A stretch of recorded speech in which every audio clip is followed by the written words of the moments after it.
விருதுநகர் மாவட்டம் ராஜபாளையம் அருகே கனமழையால் தனியார் அரிசி ஆலையின் மதில் சுவர் இடிந்து விழுந்து 30 லட்சம் ரூபாய் மதிப்பிலான 100க்கும் மேற்பட்ட ஆடுகள் உயிரிழந்துள்ளன. இது குறித்த கூடுதல் விவரங்களை செய்தியாளர் கார்த்திக் வழங்க கேட்போம். கார்த்திக், வணக்கம். இந்த ஆடுகளுடைய உரிமையாளர் என்ன சொல்றாங்க? இந்த சம்பவம் தொடர்பான முழுமையான விவரங்கள்.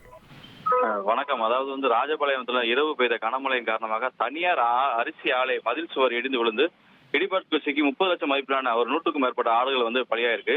அது ராஜபாளையம் அருகே இளந்தரை கொண்ட ஊராட்சிக்கு உட்பட்ட அம்மையாபுரத்து கிராமத்தைச் சேர்ந்த முருகன் என்பவர் கடந்த 3 தலைமுறையாக ஆடு மேய்த்து தொழில் செய்து வராரு. ஊருக்கு வெளியே கிடா போட்டு பராமரித்து வந்த நிலையில தற்போது மழைக்காலம் என்பதால ஊருக்குள் உள்ள தனது சொந்த நிலத்துல கிடா அமைத்து ஆடுகளை வளர்த்து வராரு. தமிழகம் முழுவதும் தற்போது வடகிழக்கு பருவமழை தீவிரமடைந்த நிலையில விருதுநகர் மாவட்டம் ராஜபாளையம் மற்றும் அதை சுற்றுவட்டார பகுதியில் இரவு 4 மணி நேரமாக தொடர்ந்து விடாம மழை பெய்தது. அந்த மழையில மழை பெய்த போது முருகன் ஆடு பராமரித்து வந்த இடத்துல தனியார் அரிசி ஆலையின் மதில் சுவர் இடிந்து விழுந்ததுல சுமார் ஒரு 30 லட்சம் மதிப்பிலான 100க்கும் மேற்பட்ட ஆடு அது மேல விழுந்து செவர் மேல ஆட்டு மேல விழுந்ததுல பலியா இருக்கு.